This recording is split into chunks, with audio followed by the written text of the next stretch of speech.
سلام، وش رايكم سوا؟ اليوم إن شاء الله راح نبدأ معاكم سلسلة حلويات العيد 2023. أول وصفة راح تكون بثلاثة أذواق وغير بعجينة واحدة بأشكال تحفة. الوصفة راها بزاف سهلة وشوفوها بإذن الله راح كامل تجربوها. نبدأ الوصفة على بركة الله. بسم الله. هنايا درت في ريسيبيون 500 غرام تاع زبدة اللي تكون بحرارة الغرفة، لازم تكون طرية، مع يعني أقل من نصف كأس تاع زيت. ونزيد هنايا عندي ربعة تاع بيض، راح ندير 2 كاملين مع صفار بيضتين.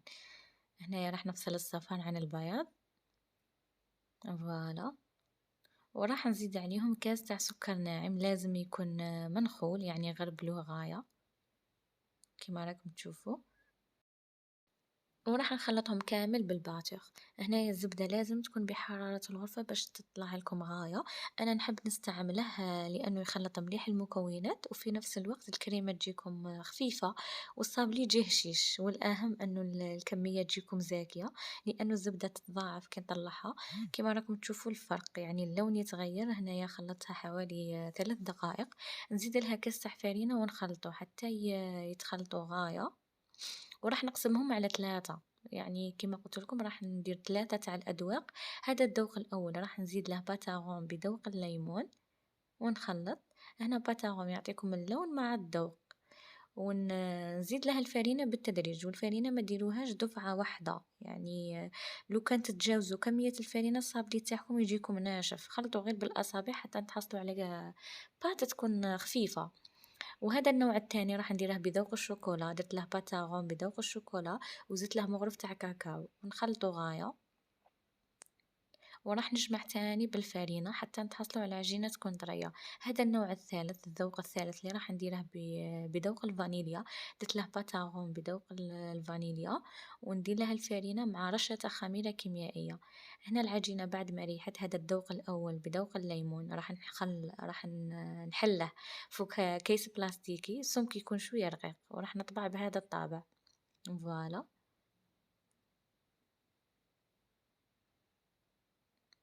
وراح نحيه بلا كوبات ونديره في بلاطو تاع الفول اللي كنت رشيته بالفرينة، ولا نديرو فيه بابي كويسون وندخلوه للفول على درجة حرارة اللي تكون متوسطة. هذا النوع الثاني بذوق الفانيليا، تاني راح نحله فوق كيس بلاستيكي وراح نطبع بهذا الطابع. هذا الطابع راه توندونس هذا العام، شكل تاعه بزاف شباب.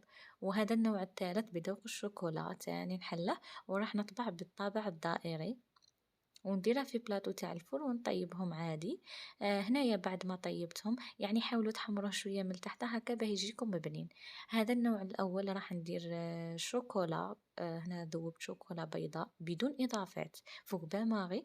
ونبقى ندير بالفورشيت في هذا السيليكون ندخله للكونجيلاتور، يعني درت كوش واحده من بعد نعاود نخرجه وندير كوش الزوجه هكا باش ما تتكسرش معاكم.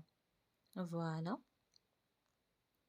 ونجي نخدم الحشو. هنايا عندي كيلة تاع قطايف محمصين ومرحيين، وعندي كيلة تاع كاوكاو محمص ومرحي، وعندي كيلة تاع قاطو اللي يكون ترحيته. خيروا نوعية تكون مليحة باه يجيكم الذوق شباب. نخلطوهم غاية وراح نجمع بالكونفيتور تاع المشماش، سينو تقدروا تجمعوا بالكراميل. فوالا نديرو تدريجيا حتى نتحصلوا على بات. وراح نبقى نعمر في المول تاع السيليكون، وهنايا اي مول تاع سيليكون عندكم تقدروا تستخدموه نعمروه. يعني هذا الحشو يجي بزاف مقرمش ويجي بزاف هايل ويقعد يعني فترة طويلة معكم وهو مقرمش. راح نجيب هذوك اللي طبحتهم وراح نغلق بيهم. نحي الحبات تاع الكاطو تاعي من السيليكون كما راكم تشوفوا راح تتنحى لكم فاسيلمون. كي ديروا الكوش الزوجة تاع الشوكولا هكا ما راحش تتكسر معاكم ونلصق بهذا الشكل. هنايا عندي ناكخي في الدوغي، نجيبو فورشات ولا هذيك البونجا اللي يخدموا بها ونبقى نمشي فيه بهذا الشكل. يعطينا لون بزاف شباب. يعني هادو هما اللمسات اللي يزيدوا لنا يعني لمسة للجاتو تاعنا هكا باه يجيكم باهي. وهنايا في الأطراف راح ندير كونفيتور، سينو قلت لكم تقدروا ديروا كراميل ولا كابريس. فوالا. وراح نرمدها في القطايف يعني فغيف من الجنب من تحت. تاني اللي ما عندهاش قطايف تقد تستعمل غوفريت كيما راكم تشوفوا، ولا كاوكاو محمص ومرحي. فوالا. وفي الوسط راح نعمرهم بالكونفيتير. وهذا هو الشكل تاعهم. أما هنايا النوع الثاني راح نخدم لا كريموبور. راح عندي هنايا 100 غرام تاع مارغرين مع 100 غرام تاع سكر ناعم، نخلطوهم بالباطيغ. هنا زدت ربع كاس تاع ماء هكا باش تتمشى لكم غاية هذيك المارغرين مع السكر.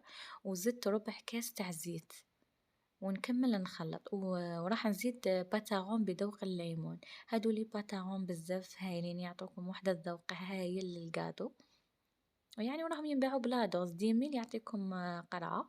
نخلطوا غاية حتى يتضاعف الحجم تاعها ويتغير اللون كيما راكم تشوفوا. راح نتحصلوا على هذه الكريمة. نجيبوا هذا الجاتو تاعنا الثاني بذوق الليمون. راح ندير طبقة من كريمة الليمون، نديروا طبقة مليحة هكا باش يعني باش تستبنوها. فوالا. وفي الوسط راح ندير سوبر كريم بذوق الليمون ونغلق بالحبة الثانية. ونحاولوا نحو كامل هادوك الزوائد باسكو راح نقلاصوهم بالشوكولا هكا باه يجيكم الشكل مزحوف. هنايا شوكولا بالحليب، بليتو شوكولا بيضاء كنت ذوبتها فوق ماء باماغي، زدت لها مغرف تاع زيت ونزيد لها باتاغون بذوق الليمون ونبقى نخلط حتى تعطينا هذاك اللون يكون في الجون هكا يكون شباب كلاغ. نجيبو الكاطو تاعنا نديروه فوق فورشات ونبقى نقلاصي فيه بهذا الشكل. ومرة على مرة قعدوا تخبطوا فيه باش يهود كامل هذاك الزائد. ونحطوه فوق بابي ألمنيوم ولا بابي كويسون هكا باش من بعد تقدروا تنحوها فاسيلمون. وراح نزين بهادو الورود ارتيفيسيال راهم متوفرين عند اللي يبيعوا لوازم الحلويات كما راكم تشوفوا.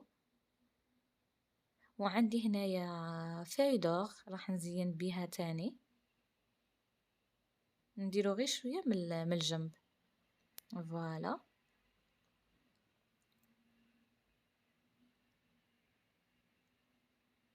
كما راكم تشوفوا الشكل تاعها. وهنا عندي لي طرونج تاع قارص كنت خدمتهم يعني يبزتهم ولصقتهم كما راكم تشوفوا يعني يعطونا لمسة. هنايا عندي شوكولا بالحليب كنت ذوبتها يعني بدون إضافات. وراح نجيبو هذا المول اتموسفير هذا يعني تاني ينباع كنت ديجا خدمت به وبقالي. نعمر فيه الشوكولا هكا في الوسط بهذا الشكل.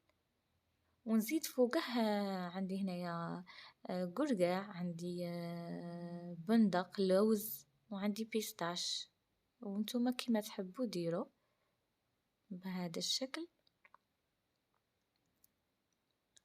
ونخليهم ندخلهم للكونجيلاتور حتى يبردوا. هنايا بعد ما بردوا راح نحيهم، راح يتنحاو لكم فاسيلمون كما راكم تشوفوا الشكل تاعهم بزاف شباب. هذا النوع الثالث راح يكون يعني هو بذوق الشوكولا. راح نلصق بشوكولا تارتيني، انا استعملت ماكسون وانتم اي نوعيه تفضلوها تقدروا ديروها. وراح نغلق بالحبه الثانيه. وكنت ذوبت شوكولا اولي فوق بان ماغي وزدت لها 2 مغارف تاع زيت. وراح نزيد لها كاوكاو محمص ومرحي هكا باش تتحصلوا على الكلاصاج تاع الفيرو الروشي. وبزاف هايل هذا الكلاصاج. ونبقى نقلاصيش الجاتو تاعي بهذا الشكل ونحطه فوق البابي ألمنيوم حتى يبرد وحتى تنشف هذيك الشوكولا. هنايا قبل ما تنشف راح نلصق فوقها هذيك الشوكولا اللي كنت خدمتها. وراح نكملهم كامل بنفس الطريقة. فوالا هذه الشوكولا اللي خدمتها راح نحطها من الفوقة.